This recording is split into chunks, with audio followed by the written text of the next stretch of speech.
Good afternoon, good morning, good evening, wherever you are. It's got to be a time somewhere. This is Bob Hollywood, Platinum Bob Hollywood. We'll get into that name a little bit later. Um, Representing Spitting Venom Radio. I got to say that really slow because I still can't get it out if I say it too fast. Reason why I have you here today, or reason why you're joining me, is I want to talk to you a little bit about a game I'm playing. It's called Bloodborne. I'm playing it for PS4. It's PlayStation 4 for all of you who don't know what PS4 means. Bloodborne is an action RPG by a little developer called From Software. If anybody's familiar with those two words, From Software, then you know that Bloodborne is not a game that is for the faint of heart. Bloodborne brings you to the world of Yardren, I believe. And unlike From Software's previous games, which have you in a medieval, more fantasy situation where you're using swords and axes and bow and arrows and crossbows, and you have a shield and you have heavy armor, this game brings you to a more like Victorian era, I want to say.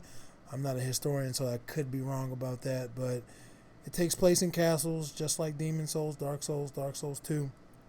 But instead of large suits of armor, you have just like some clothes, like Victorian era clothes, jacket, shirt. You can look fancy. You can wear top hats. I just said top hats, really gay, but you can have top hats. As for weapons, you still have bladed weapons. They transform, but there's not nearly as many as the predecessors. You don't have a shield, or rather you can have a shield, but it's not a shield you want to go into battle with any confidence with.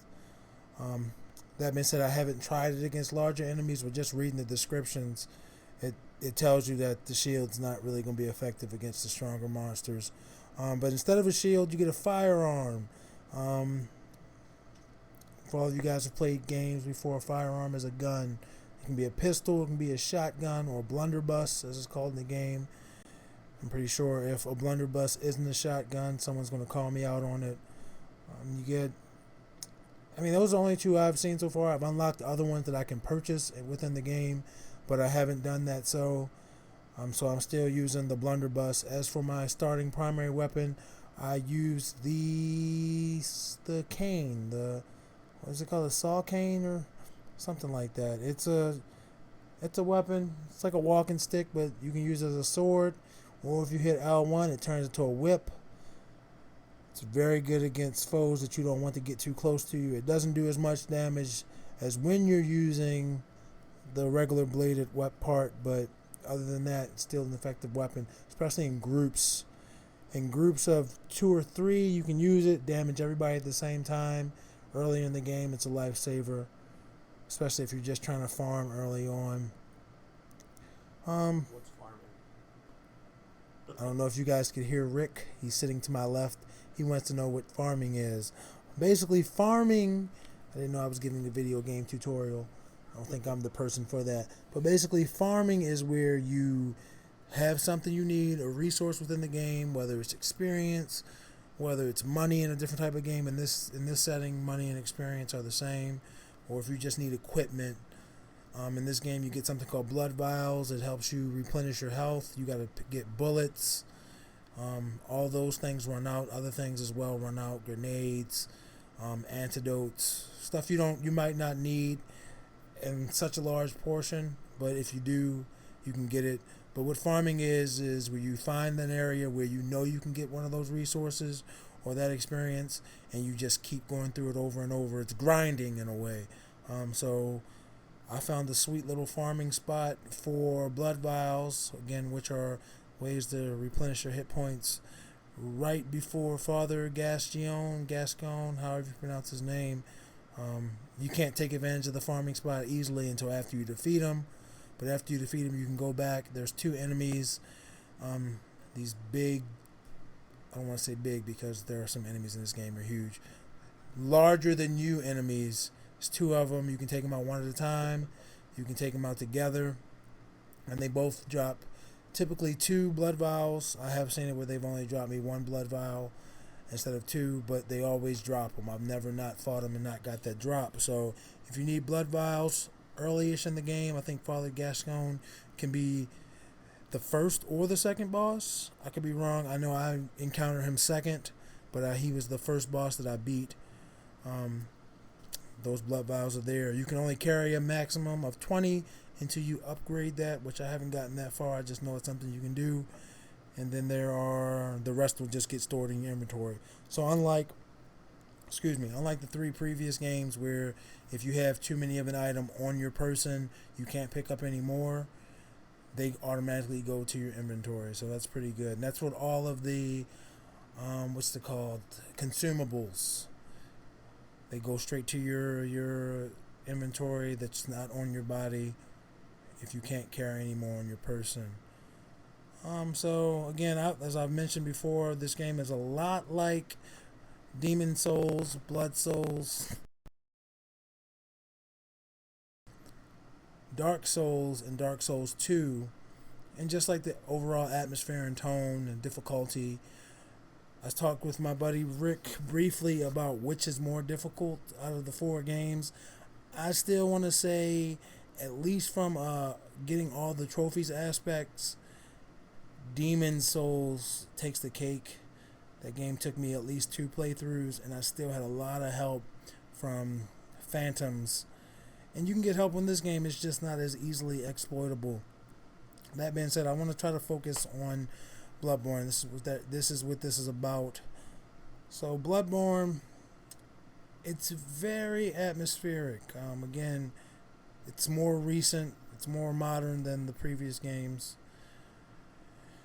I can't tell you the story. I had a friend, I was telling them, I sent the picture out on Snapchat, me saying this game is terrifying, and she asked me, what game are you playing? And I told her, and she said, never heard of it, what's it about? And I was like, I can't really tell you what the story is about, to be honest. I do not know what the story is about. I just know lots and lots of enemies are trying to kill me all the time.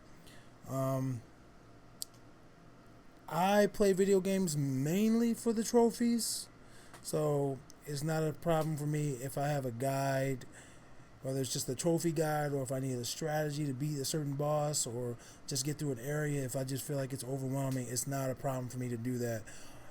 For the 2 Dark Souls titles, I pretty much had the strategy guide glued to my hand.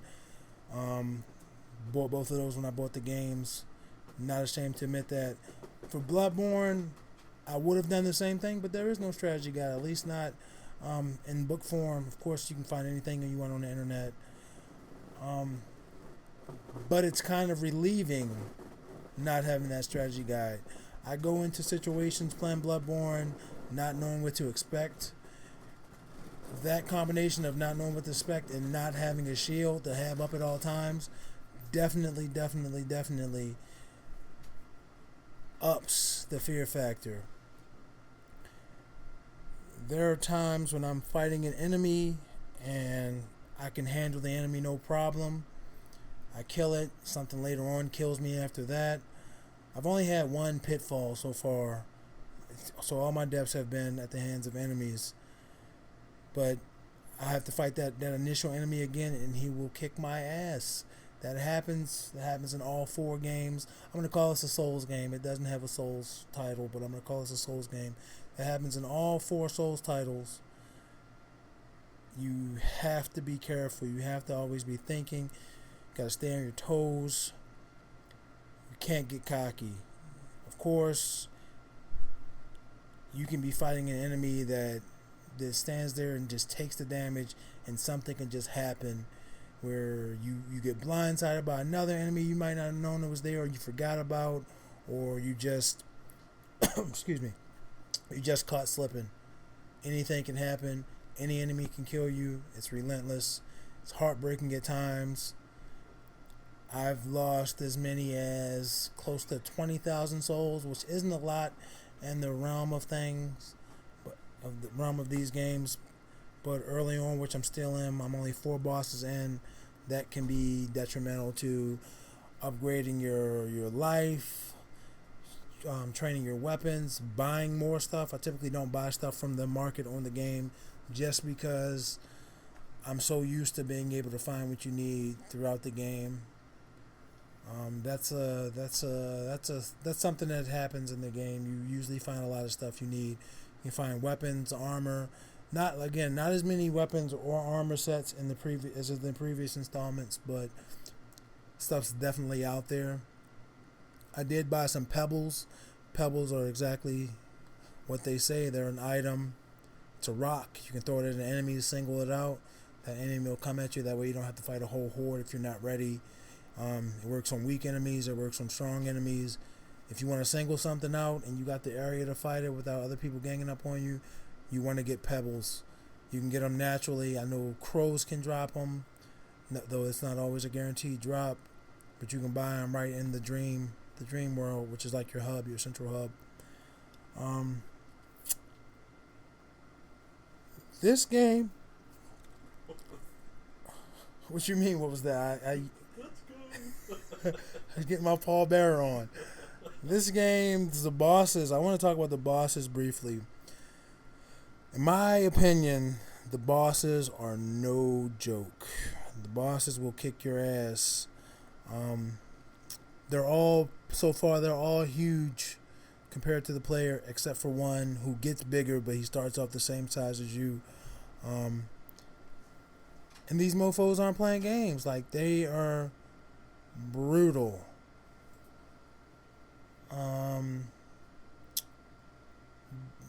Out of the 4 bosses I've fought, 3 of them I fought the first time on my own, got murdered, came back with a posse. The other one, I'd already had guys helping me, not because I was going into a boss fight, but they were just, I think I got killed playing the game, and my souls were pretty deep into the game, and I didn't want to risk getting back there, so I summoned some goons, if you will, and they came and they helped Hawk Smash, and I got to the boss. The boss poisoned me, and I ended up dying. That was the first time I died having help. Then I summoned the 2 dudes again. One of them was the same guy as previously, and we got to it. I will say, like, if you have people helping you play the game and they already know what's going on, sometimes they'll go off in directions that you're not ready to go off on, because you might be you might see items you want to pick up, or you might just be curious about what's around this corner. So sometimes, even when you have help, you'll be doing it by yourself. That being said, when you do meet up with them, they'll have cleared a path for you. Only thing they can't do is get into the boss before you. They should be able to leave on their own. I mean, I know I can send them away before you beat the boss, so they should be able to use the same item, and it'll just send them back to their world. I could be wrong. I've never tried it. I've only helped one person since getting the ability to help people. So obviously I was there to help him. It was an investment on my part, not so much as souls, but as insight. I actually had a nice joke I was supposed to use about that, but it's too late for that. What insight is your key to multiplayer. It's a little eye on your HUD, HUD, and you need at least 1 insight to summon someone. It's a consumable. You use it if you want to summon somebody, or you use it if you want to buy items from the messenger board. Other than that, you don't lose them.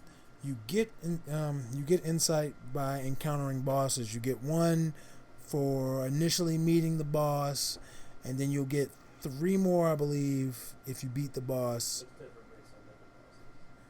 I'm being told it's different based on different bosses.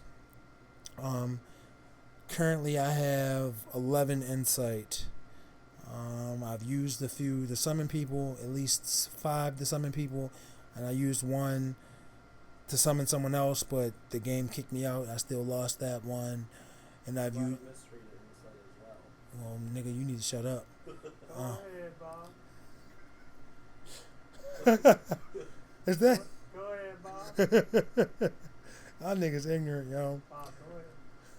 So yeah, insight. Go ahead, Bob. Hey. I'm getting trolled.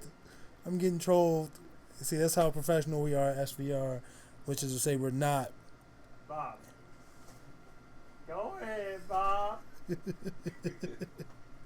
I'm sorry you guys got to hear that. That is Jimmy and now, well, Rick and now Jimmy have joined me. They're not going to be in here. You might hear them say some things, but we're not in the usual story today. We're not in the usual studio today, so only room for one person on camera. You can probably see Rick's ghostly ass floating behind me though. But insight, yeah, it's a valuable thing if you want help. Like I said, if you meet a boss, he kicks your ass, you'll get that one insight. If you want to use it to summon somebody else, you can get up to 2 people, is what I've seen, from just using one insight. Even if you join the boss fight, somebody else can come in after you've already started, which is new to the series. Great benefit. But so far, the people I've had that I've summoned, they know what they're doing. They don't get their asses kicked a lot. So I don't want to say this is a weak move, but sometimes I lay back, get my shots in when I can, and for the most part, they take care of it. Out of the 4 bosses I've killed, I've only gotten the final shot on one, and that was Dark Beast Paul. That son of a bitch sucked. And another thing I want to mention about boss fights. In the previous games, you knew when a boss fight was coming. There'd be a fog gate before the boss, so you knew what was coming. You could do your prep. If you needed to heal, if you wanted to do anything before you went in that fog gate and started that boss fight, you could. This game is not the case. You will get surprised by bosses just like you would get surprised by a normal enemy. Sometimes you can see them. Like I could see Dark Beast Pearl, didn't know what it was until I got too close, and then it awoken. But you can't prepare for them if you're not expecting them. That being said, if you lose to a boss, if you get your ass kicked, when you come back, that fog will be there. It's called Nightmare Fog now. I had to utilize that fighting Dark Beast Pearl because that boss fight wasn't very far from the last checkpoint. I want to say bonfire because I'm so used to Dark Souls, but it's a checkpoint. What'd you say? It's a lantern. See how I'm gonna get critical. I'm gonna be in the Jimmy seat today. I'm gonna get corrected all day. But that being said, I'm not that far into it. I'm pretty anal about the game. I built a character. You fight one enemy that can be killed when you first fight it, but you don't have a weapon, so you'll most likely die. So I literally restarted a few times just to try to kill that enemy again. It's hubris, it's pride. I just really wanted to try. I've gotten close twice, and it killed me. I doubt you get anything special since you do come back and kill it once you get your weapon. And I've also started over because I picked the wrong weapon, or I picked a weapon that I didn't feel necessarily as comfortable with. I'm using the threaded cane, like I said. It's a walking stick that has a blade. It turns into a whip, so you can whip on these enemies. Get your Django Unchained and start whipping these enemies. Dogs, big creatures. Again, it doesn't do as much damage if I'm using the sword part, but it's still fun. Just want to make sure I covered everything. Again, I'm not that far into the game. I just started on Thursday, which is a shame. The Soul series is a series I've been in since 2010. I got my first PlayStation 3, and I will say I don't listen to Rick a lot, but his PlayStation 3 was broken at the time. He recommended Demon Souls to me, let me borrow it. I told him this shit's going to suck. I played it. I've been hooked. So 5 years strong almost. 5 years in September of me just playing From Software games, loving them. I got 3 platinums for Demon Souls. That's North American, European, and Asian. I got the Dark Souls 1 and Dark Souls 2 platinum.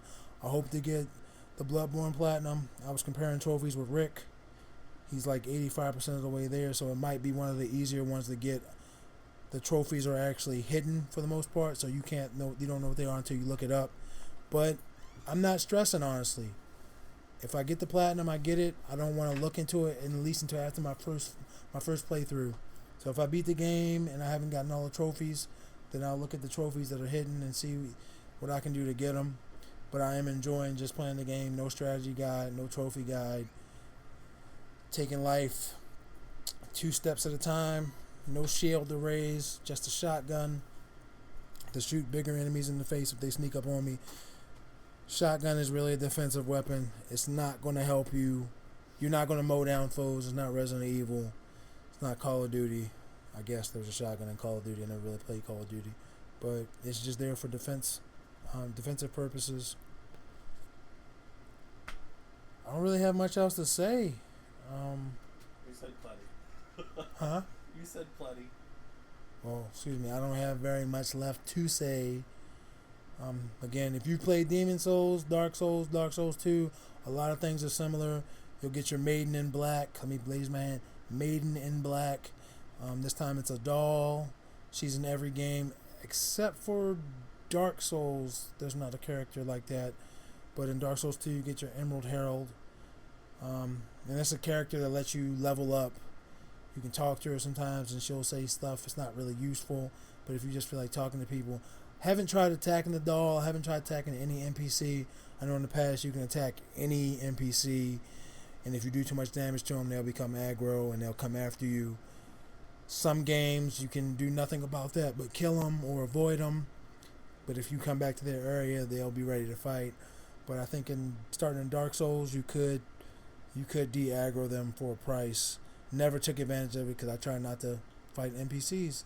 And I know Rick's going to say, what's an NPC? That's a non-player character. It's not a boss. It's not an enemy. It's typically somebody that can help you. So yeah, not much more to say, folks. Thanks for joining in. Again, this is Bob Hollywood here, Platinum Bob Hollywood. Hope to add that. I think I have 40 platinums, something like that. Hope to add more. The goal originally was one a month this year, but I stopped playing games in February, so I think the only month that I was successful with that was January with Sly Cooper. So yeah, Platinum Bob Hollywood, representing Spitting Venom Radio. Just wanted to give you my thoughts on Bloodborne. Not so much a review as I just wanted to give you some insight on Bloodborne. Came out earlier this year. If you don't have a PS4, you need to get it right now. It's the only console it's on. It's only on PS4, right? Yeah, it's only on PS4. That being said, it might come to PC. It might not. You said it's not? Oh, excuse the fuck out of me. Good game. This is the reason why I bought my PS4, even though I bought my PS4 a couple months before it came out. And I got an early start on Destiny and the Evil Within. But Bloodborne is the reason I bought my PS4. When I'm finished with Bloodborne, I'm going to actually play the PS4 version of Dark Souls 2. Try to get that plat out the way. Make sure you keep up with Spinning Venom Radio,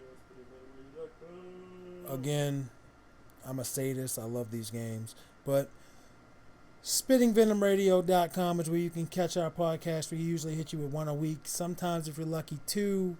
I know things are going to change, but we're going to try to get even more podcasts. You can also catch us on iTunes, Stitcher, hopefully very soon in the future, SoundCloud. The website you can also go to find blogs. Just read about the five of us, myself, Jimmy, Rick, Ron, and JL Rose, a.k.a. Larry. It's just us five. It's just five guys trying to make it.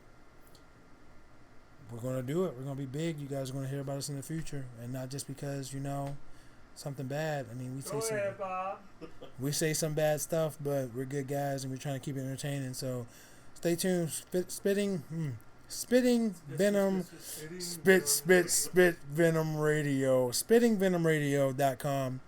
I'm not on social media, so I'm not the guy you want to ask about how to find us on there. I mean, closing out this episode for 10 minutes. I'm on Snapchat, Bob Hollywood 13. I'm catching some flack right now because I'm stringing you guys on. But that's it. Nothing else. SpittingVenomRadio.com, YouTube, Facebook, Instagram, Twitter. Find us. That's it, folks. Peace out.